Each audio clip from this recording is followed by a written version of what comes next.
بسم اللہ الرحمن الرحیم۔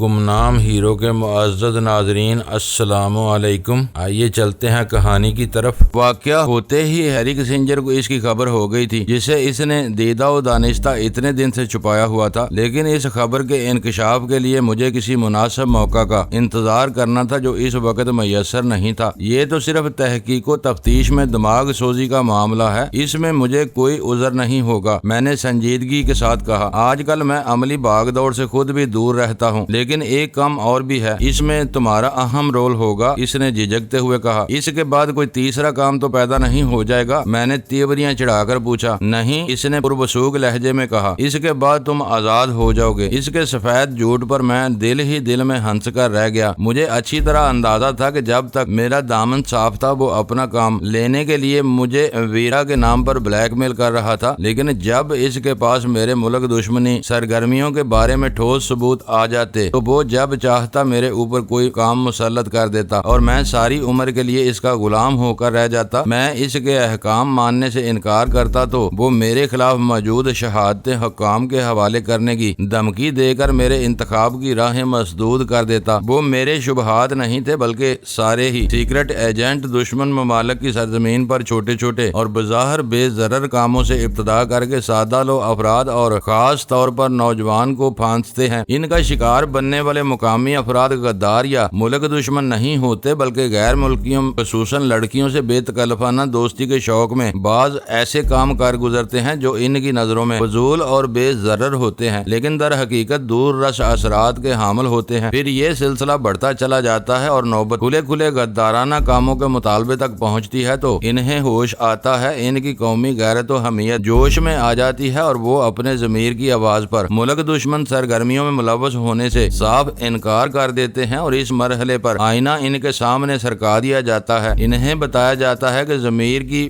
بیداری سے قبل وہ جو کچھ کرتے رہے وہ بھی اپنے نتائج کے اعتبار سے غداری اور ملک فروشی سے کم نہیں تھا، اور اگر ان کے حکام کو ان کی ایسی سرگرمیوں کے بارے میں خبریں اور شہادتیں فراہم کر دی جائیں تو وہ وطن فروشی کے الزام میں فوراً دھر لیے جائیں گے اور انہیں اپنی خواہشات کے برعکس ان مکار ایجنٹوں کے سامنے ہتھیار ڈالنے پڑ جاتے ہیں۔ وہ حرب نو آموز لوگوں کے لیے بہت کارگر ثابت ہوتے تھے۔ شہر کی بڑی اور سماجی تقریبات میں بن سنور کر شریک ہونے کا شوق اور غیر ملکی ناظرینوں کی ہم نشینی کا خمار بہتیرے نوجوانوں کو بہکانے کا سبب بن جاتا تھا، لیکن شریمان سنگھ مجھ جیسے پرانے کھلاڑی پر بھی وہی حربہ آزمانے کا ارادہ رکھتا تھا جس کی کامیابی کا دور دور تک کوئی امکان نہیں تھا، مگر اس کے دل کی بات اگلوانے کے لیے اس سے اتفاق رائے ظاہر کرنا ضروری تھا۔ اس لیے میں نے قدرے توقف کے بعد کہا، غزالہ کی سلامتی کے لیے مجھے سمجھوتا کرنا ہی پڑے گا۔ غلام رسول نامی صفحے اول کا نامور سیاستدان آج کل مافیا کی تحویل میں ہے۔ اس کے الفاظ سنتے ہی میرا ذہن بک سے اڑ گیا۔ وہ بہت اندر کی اور ایسی خبر تھی کہ جس کے بارے میں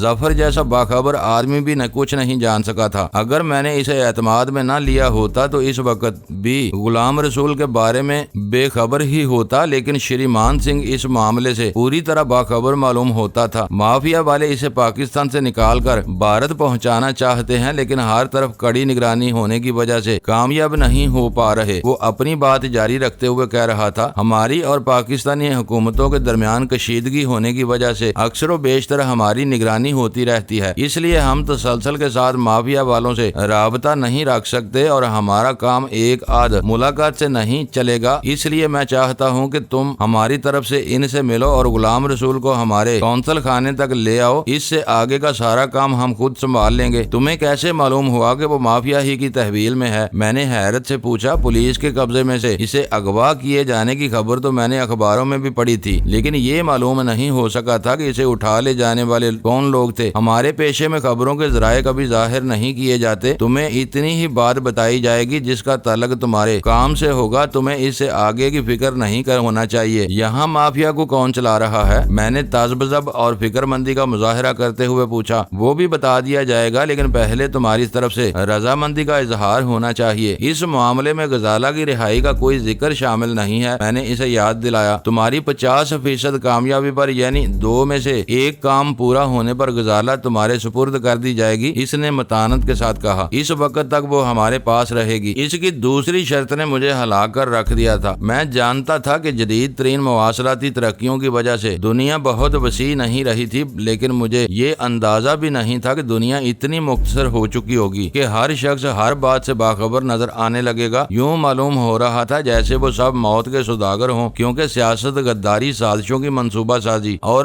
ہوس ملک گیری کے اس گھنونے کھیل میں ہیروین کا پیسہ سر چڑھ کر بول رہا تھا۔ اسی سے ہتھیار خریدے جا رہے تھے اور وہی سازشیوں کو ایندھن فراہم کر رہا تھا۔ واقعات کے حقیقی تناظر میں ہیری کسنجر اور شری مان سنگھ کے سفارتخانوں سے لے کر مقامی مافیا اور شی تک سب ہی ایک تھیلی کے چٹے بٹے نظر آ رہے تھے۔ ان کے روپ، چہرے اور محاذ مختلف تھے، لیکن ان سب کا مقصد ایک ہی تھا۔ ان تمام شیطانی قوتوں میں سے ایک امر پر کوئی مقدس سمجھوتا ہو چکا تھا، جس کا نچوڑ یہ تھا کہ پاکستان کو سیاسی، معاشی، معاشرتی اور جغرافیائی اعتبار سے اس قدر مجموعہ اور نکارہ بنا دیا جائے کہ نظریے کے نام پر وجود میں آنے والا یہ ملک، واحد ملک، عالمی نقشے پر اپنی شناخت کھو بیٹھے۔ اس ضمن میں شی اپنے ناپاک سازش کا پہلا مرحلہ کسی قابل ذکر مزاحمت کے بغیر مکمل کر چکی تھی۔ اس کی تائید کچھ عرصے پہلے امریکی سفیر کی ایک اہم تقریر سے ہو گئی تھی۔ اس نے طمانینت کے بھرپور احساس کے ساتھ بتایا تھا کہ دنیا بھر کی زیر زمین منڈیوں کو کنٹرول کرنے والے ملک میں افیم کی پیداوار اس حد تک گھٹا دی گئی تھی کہ وہ ملک اپنے ملک میں ہیروین کے عادی افراد کی تیزی سے بڑھتی ہوئی تعداد اور ضروریات کو پورا کرنے کے لیے خود افغان قبائل سے آنے والی خام افیم اور ہیروین کا محتاج ہو کر رہ گیا تھا۔ شی نے ایک منظم سازش کے ذریعے میرے وطن میں ہیروین کو متعارف اور مقبول کرایا تھا، اور اس کاری ضرب کے بعد وہ اس ملک کے وجود پر وار کرنے کی آخری تیاریوں میں مصروف تھی۔ مقامی مافیا ہیروین کی عالمی منڈی میں اپنا حصہ بڑھانے کے لیے کوشاں تھی، مگر مدر مافیا کے زیر اثر اس کا جھکاؤ بھی انہی عناصر کی طرف ہوتا ہوا نظر آ رہا تھا جو پاکستان کے خیر خواہ نہیں تھے۔ ہیری کسنجر اور شری مان سنگھ کے بارے میں بہت سوچنا بے سود تھا، کیونکہ وہ پاکستان کے ہر دشمن کے گہرے اور قابل اعتماد دوست تھے، اور میں اپنی بدقسمتی کے طفیل ان شیطانی قوتوں کے ہجوم میں اس بری طرح سے گر کر رہ گیا تھا کہ ان میں سے ایک سے اپنا گریبان چھڑاتا تو دوسرا میرا دامن پک جکڑ لیتا تھا۔ تمہاری شرائط مجھے قبول ہیں، میں نے تھکی ہوئی آواز میں کہا۔ میں فوری طور پر کام شروع کرنے کے لیے تیار ہوں۔ گڈ، مجھے پوری امید تھی کہ مجھے تم سے براہ راست بات کرنے کا موقع ملا تو تم مجھے مایوس نہیں کرو گے، وہ مسکراتے ہوئے گرم جوشی کے ساتھ بولا۔ اب سنو کہ مقامی مافیا کا سربراہ سیٹھ حبیب جیوانی نام کا مقامی سرمایہ دار ہے، جو جرمنی میں ہیروین اسمگل کرنے کے جرم میں گرفتار ہو کر وہیں کی ایک جیل میں انتقال کر چکا ہے۔ مافیا اور اس کے سربراہ کے بارے میں شری مان سنگھ کی معلومات قابل رشک تھی، تو کیا وہ مردہ ہونے کے باوجود مافیا کی سربراہی کر رہا ہے؟ میں نے حیرت سے پوچھا۔ وہ معنی خیز انداز میں مسکرانے لگا۔ یہ قانونی پوزیشنیں ہیں، اور وہ جیل سے نکل کر پاکستان آ گیا تھا۔ اس کے نام سے مرنے والا شخص تھا جسے بھاری معاوضہ دے کر اصل مجرم کے بدلے میں جیل میں پہنچایا گیا تھا۔ غلام رسول کے بارے میں تم کو اسی سے معاملات طے کرنے ہوں گے، تم اس سے ذاتی طور پر واقف ہو؟ میں نے متجسس لہجے میں پوچھا۔ نہیں، اس نے سر ہلاتے ہوئے کہا، اور اس کے باقیہ الفاظ ایک چیخ میں ڈال گئے۔ وہ دونوں ہاتھوں سے اپنا سر تھامے ہوئے منہ کے بل گھاس پر آ رہا۔ اس کی چیخ سے پہلے کھٹ کی ایک سخت آواز آئی تھی۔ جب گرا تو اس کے سر کے عقبی حصے سے تیزی کے ساتھ خون جاری تھا۔ قرب و جوار سے متعدد افراد ہم دونوں کی طرف لپکے تھے، لیکن میری نگاہیں ان دو تنومند افراد پر جم کر رہ گئی تھی جو اپنے ہاتھوں میں کلاشن کوفے سنبھالے دوڑتے ہوئے اسی طرف آ رہے تھے۔ وہ دونوں شری مان سنگھ کے مسلح محافظ تھے جو اس سے لا تعلق رہ کر اس کی حفاظت کا فرض سر انجام دے رہے تھے۔ ان دونوں کی کلاشن کوفوں میں میگزین چڑھے تھے، اور وہ ضرورت پیش آنے پر کسی بھی لمحے گولیاں برسانے کے لیے پوری طرح تیار تھے۔ ان کی مستعدی اور فرض شناسی کا یہ عالم تھا کہ وہ میرے کچھ سوچنے سمجھنے سے پہلے ہی میرے سر پر مسلط ہو چکے تھے، اور ہم تینوں نے تقریباً بیک وقت ہی سہارا دے کر زخمی شری مان سنگھ کو گھاس پر سے اٹھانے کی کوشش کی تھی۔ پتہ نہیں یہ کس بدماش کی شرارت تھی۔ شری مان سنگھ ہمارے سہارے اٹھتے ہوئے جلائی ہوئی آواز میں بڑبڑایا، میرا سر چکرا کر رہ گیا ہے۔ اس کے سر کے عقبی حصے سے خون نکل رہا تھا، اور اس کی انگلیاں اسی کے اپنے خون سے رنگین ہو رہی تھیں۔ اس دوران میں دونوں مسلح آدمیوں نے گہری اور اشتباہ امیز نظروں سے مجھے گھورا تھا، لیکن ان میں سے کسی نے مجھ سے کوئی لفظ نہیں کہا تھا۔ شاید ان کی خاموشی کی وجہ یہ رہی ہو کہ شری مان سنگھ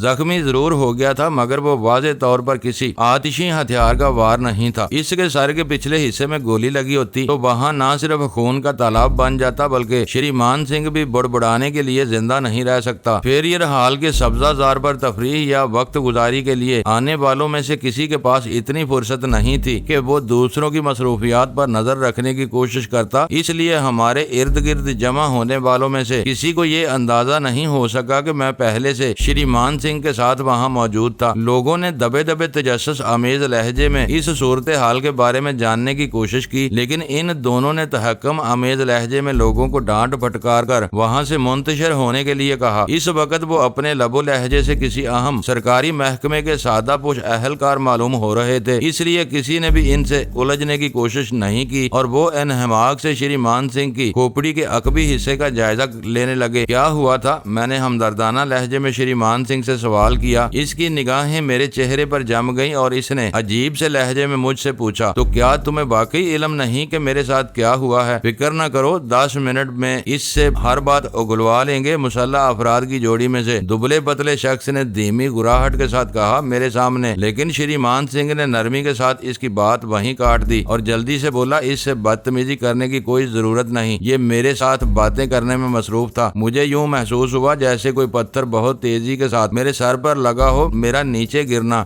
ضرب کی شدت سے زیادہ بکھلاہٹ کا نتیجہ تھا۔ چند ثانیوں تک تو مجھے بھی اندازہ نہیں ہو سکا تھا کہ میں پتھر سے زخمی ہوا ہوں یا میرے سر میں گولی پیوست ہو چکی ہے۔ یہ اس کے کسی ساتھی کی حرکت بھی ہو سکتی ہے۔ وہی شخص مجھے گھورتے ہوئے بولا، سوچنے کی بات یہ ہے کہ یہاں سینکڑوں افراد موجود ہیں، ان سب کو چھوڑ کر پتھر تمہاری ہی طرف کیوں آیا؟ یہ پتھر کسی اور کے لگا ہوتا تو اس کے بارے میں بھی یہی کٹ حجتی کی جا سکتی تھی۔ میں نے اپنی برہمی کا اظہار کرنے کے لیے ترشی سے کہا، بس اب بات نہ بڑھاؤ۔ شریمان سنگھ نے دخل دیتے ہوئے اپنے آدمی کو روکا، تم لوگوں کو آپس میں الجھنے کی بجائے کسی مشتبہ آدمی کی تلاش پر توجہ مرکوز کرنے کی ضرورت تھی۔ میں اسے بے آواز پستول کا فائر سمجھا تھا اور میں نے فوراً ہی تمہاری پشت پر نظریں دوڑائی تھی، لیکن وہاں کوئی مشتبہ آدمی موجود نہیں تھا۔ میں نے کہا، شریمان سنگھ کی خوشنودی حاصل کرنے کے لیے میں نے وہ بات کہہ دی تھی، لیکن حقیقت یہ تھی کہ اس کے گرتے ہی میں نے ظفر کو درختوں کے ایک کنج کے پاس دیکھا تھا اور اس وقت بھی وہ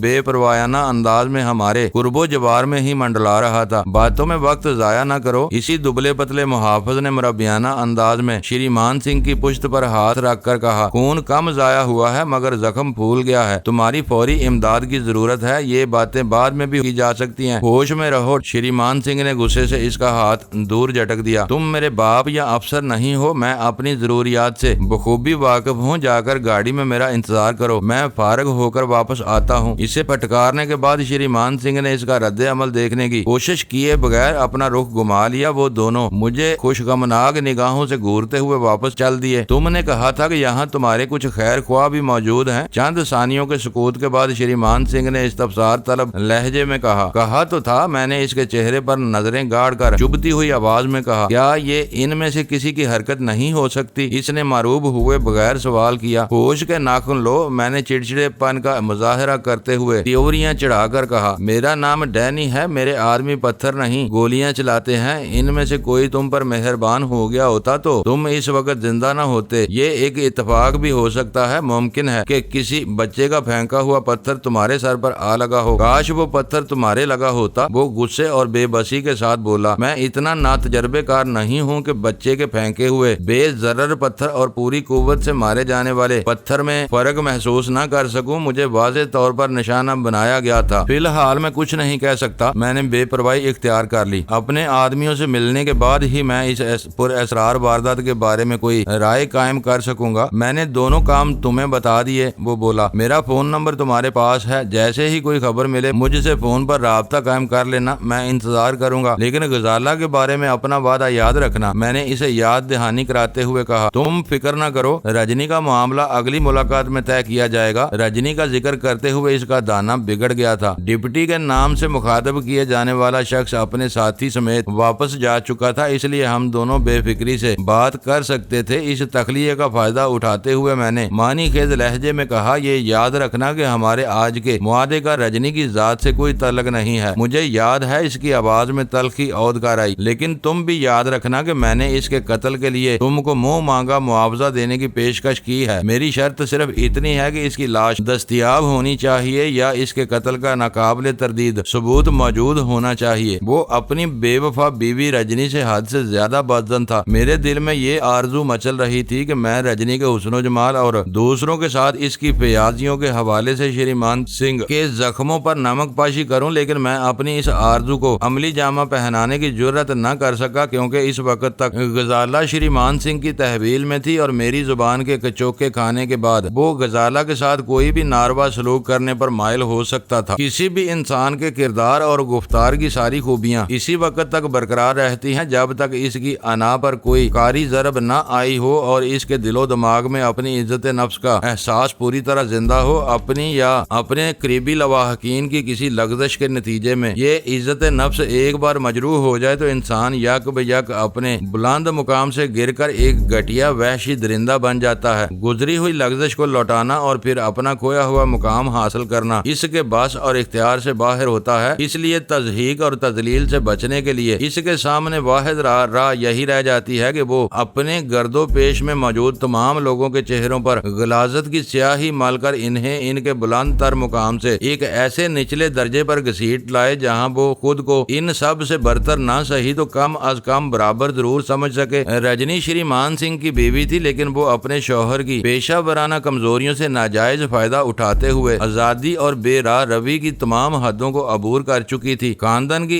عزت اور ساکھ کو بچانے کے لیے شری مان سنگھ اس سے علیحدگی اختیار نہیں کر سکتا تھا۔ وہ دونوں میاں بیوی اپنے وطن سے دور پردیس میں مقیم تھے، اس لیے ان کے خاندانوں کو اندر کی گناونی کہانیوں کا علم نہیں ہوگا۔ ان کے لیے بس یہی جاننا کافی تھا کہ وہ دونوں اپنے دھرم کے رشتے میں بندھے ہوئے زندگی گزار رہے تھے، لیکن رجنی اپنی بے وفائیوں کی وجہ سے شری مان کے لیے ایک گالی بن چکی تھی۔ موتن لال کے ساتھ اس کے معاشقے کی پوری کہانی میرے علم میں آ چکی تھی۔ اس کے لیے یہ بات برداشت سے باہر تھی کہ اس کی بیوی اس کے دوستوں، شناساؤں اور اجنبیوں کی خلوتیں آباد کرتی پھرے۔ اس کی آوارہ منچ بیوی نے اسے خود اپنی ہی نگاہوں میں گرا دیا تھا۔ ایسی سنگین اور حساس صورتحال میں اگر مان سنگھ کو زیادہ ذلیل و خوار کیا جاتا تو اس کے وجود میں انتقام کی وہی وحشیانہ آگ بھڑک سکتی تھی جو انسان کو درندہ بنا دیتی ہے۔ ایسی صورت میں وہ مجھے ذلت، مایوسی اور بے بسی سے دوچار کرنے کے لیے اپنی قید میں موجود غزالہ کے بارے میں کچھ بھی کر گزرنے پر قادر تھا۔ اس بارے میں اٹھا ہوا اس کا ایک قدم بھی میرے لیے زندگی بھر کے لیے روگ بن سکتا تھا۔ اس لیے میں نے اس کے وجود میں سوئے ہوئے بھیڑیے پر لن تن کے تیر برسانے کا ارادہ فوراً ہی ترک کر دیا۔ یہ ایک علیحدہ پیشکش ہے، میں اس پر غور کروں گا۔ میں نے قدرے توقف کے بعد گہری سنجیدگی کے ساتھ جواب دیا اور وہ میری طرف ہاتھ لہرانے کے بعد آگے بڑھتا چلا گیا۔ میں اپنی جیبوں میں ہاتھ ڈالے بے پروایانہ انداز میں وہیں ٹہلتا رہا۔ اس وقت ظفر مجھ سے زیادہ دور نہیں تھا، ہم دونوں ایک دوسرے کو بخوبی دیکھ سکتے تھے، مگر اس نے بھی شری مان سنگھ کے جاتے ہی میری طرف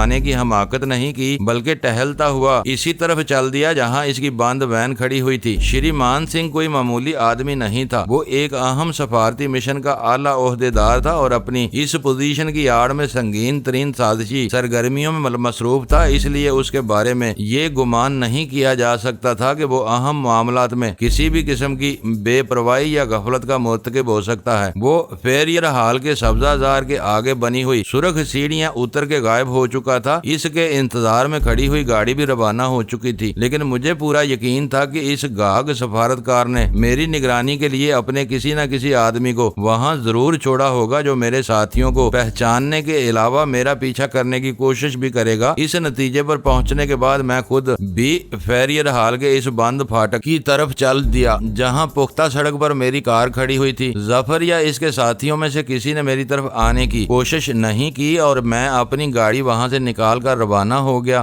آگے سے یو ٹرن لینے کے بعد میں نے عقب نما آئینے میں ایک سفید کار دیکھی جو کار میرے نکلنے کے بعد ہی فیریر ہال کے سامنے والے حصے کے نزدیک سے حرکت میں آئی تھی۔ اسپیشل ٹاسک فورس والوں کی بند وین اس سفید کار کے پیچھے تھی۔ ٹریفک سگنل پر پہنچنے تک میں اپنا لاہے عمل طے کر چکا تھا۔ ٹریفک سگنل کی سرخ روشنی سبز ہوتے ہی میں نے اپنی کار آگے بڑھا دی اور ہوٹل میٹروپول کے عقبی حصے سے آگے جانے کی بجائے اسی سڑک پر سیدھا بڑھتا چلا گیا۔ بیشتر ٹریفک شارع فیصل کے جانے کے لیے داہنی طرف مڑ گیا تھا، مگر سفید کار میرے پیچھے لگی ہوئی تھی۔ اگلے چوراہے سے میں نے گاڑی دوبارہ اسی سمت میں گھما لی جدھر سے میں وہاں تک پہنچا تھا۔ میں اس حرکت سے سفید کار والے کو یہ جتا دینا چاہتا تھا کہ مجھے اس پر شبہ ہو چکا تھا، لیکن اس کے پاس کوئی راہ نہیں تھی۔ وہ شری مان سنگھ کو جواب دیتا، اگر وہ میرا تعاقب ترک کر دیتا تو اس کے لیے جواب دہی مشکل ہو سکتی تھی۔ اس لیے بات کھل جانے کے بعد اس نے زیادہ ڈٹائی کے ساتھ میرا پیچھا کرنا شروع کر دیا، لیکن یہ سلسلہ زیادہ دراز نہیں ہو سکا۔ سروس ریسز کلب کے آہنی پھاٹک کے سامنے سے گزرتے ہوئے میرے کانوں میں یکے بعد دیگرے دو ہلکے دھماکوں کی آوازیں آئیں اور عقب نما آئینے میں سفید کار ڈگمگاتی ہوئی فٹ پاتھ کی طرف بڑھتی ہوئی نظر آئی۔ اس کی رفتار یک بیک بہت دھیمی ہو گئی تھی۔ اس صورتحال کی بنا پر میرے لیے یہ سمجھنا دشوار نہیں تھا کہ ظفر کی بند وین کی اگلی نشست سے بے آواز فائر کر کے سفید کار کے کم از کم 2 ٹائر ناکارہ کر دیے گئے تھے۔ اگلے موڑ پر یک طرفہ راستہ لیتے ہوئے میں نے دیکھا کہ سفید کار سڑک کے کنارے رک چکی تھی اور بند وین میرے بالکل پیچھے چلی آ رہی تھی۔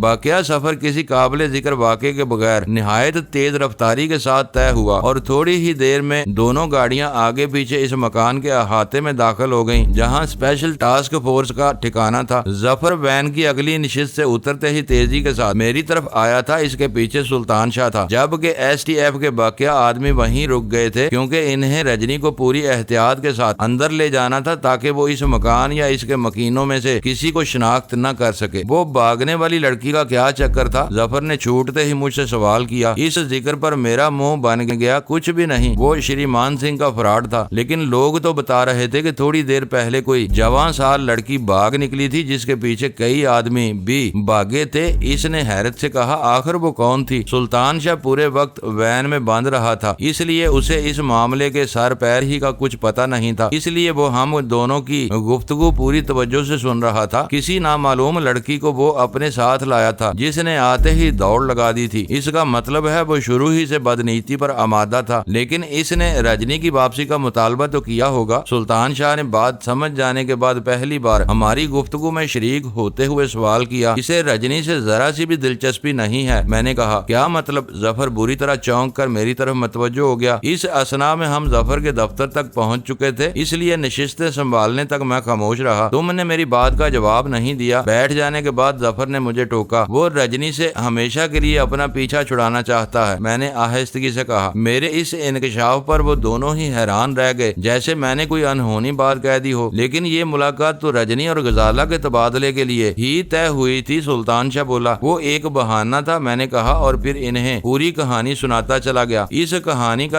ایک ایک لفظ ان کے لیے حیران کن تھا۔ میرے خاموش ہوتے ہی ان دونوں نے مجھ پر اپنے سوالات کی بوچھاڑ کر دی۔ مزید کچھ جاننے سے پہلے مجھے 2-4 سوالات کے جوابات دیتے چلو۔ میں نے ہاتھ اٹھا کر مسکراتے ہوئے کہا، میں ابھی تک یہ سمجھنے سے قاصر ہوں کہ شری مان سنگھ کی کھوپڑی پر کیا گزری تھی۔ میرے سوال پر ظفر بے ساختہ ہنس پڑا۔ وہ میری حرکت تھی، اس نے اعتراف کیا۔ میرا خیال ہے کہ تم نے اس کی کھوپڑی تاک کر کوئی پتھر مارا تھا، میں نے اسے گورتے ہوئے کہا۔ میں نے گلیل سے اس کے سر کا نشانہ لیا تھا۔ وہ بدستور ہنستے ہوئے بولا، تو کیا تم گلیل بھی اپنے ساتھ لے گئے تھے؟ سلطان شاہ نے حیرت سے پوچھا۔ وہ ایک اتفاق تھا، میں وہاں ٹہل رہا تھا تو میں نے ایک نو عمر لڑکے کو گلیل سے پرندوں پر نشانے بازی کرتے دیکھ کر 2 بار منع کیا، لیکن وہ باز نہیں آیا تو میں نے اس سے گلیل چھین لی۔ جب وہ بڑبڑاتا ہوا چلا گیا تو میں نے گلیل جاڑیوں میں پھینک دی۔ ظفر نے کہنا شروع کیا، جب شری مان سنگھ کو تم سے بات کرتے ہوئے کافی دیر ہو گئی تو مجھے بے چینی محسوس ہونے لگی۔ میں قریب آ کر تم دونوں کے مذاکرات کے بارے میں جاننا چاہتا تھا، لیکن وہاں تک پہنچنے کے لیے کوئی بہانہ نہیں تھا۔ آخر کار مجھے گلیل کا خیال آیا اور میں نے لوگوں کی نظروں سے بچ کر ایک کنج میں سے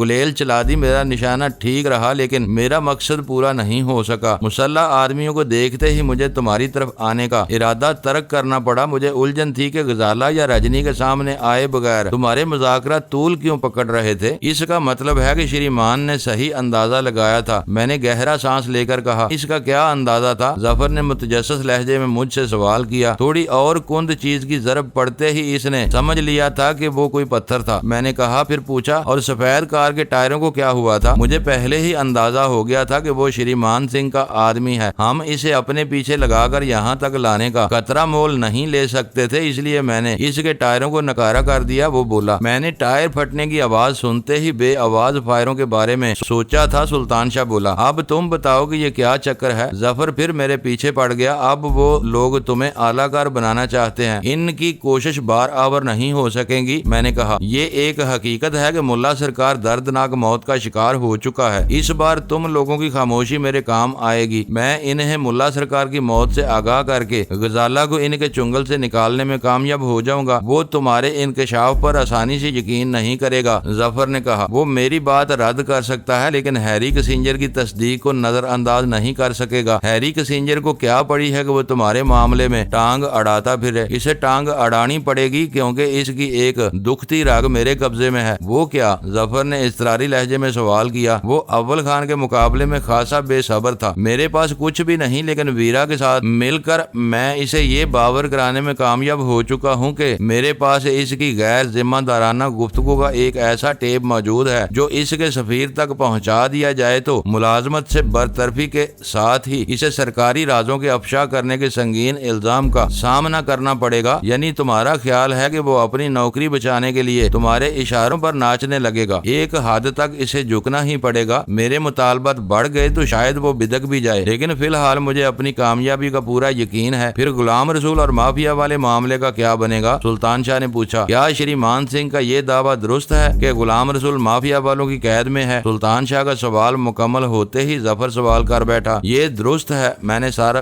ہلا کر اقرار کیا۔ یہ ایک ایسا راز ہے جس سے نہ صرف سرکاری ادارے بلکہ تم خود بھی بے خبر ہو۔ میرا خیال ہے کہ پاکستان میں گنتی کے چند آدمیوں کے علاوہ کسی کو معلوم نہیں کہ غلام رسول آج کل کہاں اور کس کی تحویل میں ہے، لیکن شری مان سنگھ حیرت ناک طور پر ہر بات سے باخبر ہے۔ لیکن ایک بار غزالہ میرے قبضے میں آ جائے تو پھر میں دیکھوں گا کہ شری مان سنگھ کیا شے ہے اور اس کی پرواز کہاں تک ہے۔ تم نے مجھ سے یہ بات کیوں چھپائی کہ غلام رسول مافیا کی قید میں ہے؟ ظفر نے شکوہ کیا۔ مجھے صرف شبہ تھا۔ شری مان سنگھ نے میرے دل کی بات کہہ کر اس کی تصدیق کر دی۔ میں نے مدافعانہ لہجے میں جواب دیا۔ مجھے تمہارے شبہات میں بھی شریک ہونے کا حق حاصل ہے۔ ظفر بولا۔ غلام رسول ان کے قبضے میں ہو یا نہ ہو، مافیا والے سماج دشمن عناصر کے زمرے میں آتے ہیں اور ان کی سرکوبی کرنا ضروری ہے۔ پھر تمہیں تو یہ بھی معلوم ہے کہ یہاں ان کا سرگنا سیٹھ حبیب جوانی نامی شخص ہے۔ خدا کے لیے ان باتوں کی بنا پر کوئی کارروائی شروع نہ کرا دینا، میں نے دونوں ہاتھ جوڑ کر کہا۔ ٹھوس معلومات اور بھرپور تیاری کے بغیر ایسے اقدامات نہیں کیے جاتے۔ ملا سرکار کے بارے میں معلومات فراہم کرنا تمہاری اور شری مان سنگھ کی ڈیل کا پہلا حصہ ہے۔ جب تک تم غلام رسول کو اس کے حوالے نہیں کرو گے یا سیٹھ حبیب جوانی سے مل کر ٹھوس معلومات فراہم نہیں کرو گے، شری مان سنگھ تمہارے پیچھے لگا رہے گا۔ معزز ناظرین، لائک کریں، شیئر کریں اور کمنٹس باکس میں پاک آرمی زندہ باد، پاکستان پائندہ باد کا نعرہ ضرور درج کر کے اپنے ملک پر فخر کریں اور پاکستان کی بنیادیں مضبوط کرنے میں اپنا کردار ادا کریں۔ ویڈیو دیکھنے کا شکریہ۔ معزز ناظرین، اپنا خیال رکھیے گا اور ہمارے چینل کا بھی۔ ISI پاک آرمی زندہ باد، پاکستان پائندہ باد۔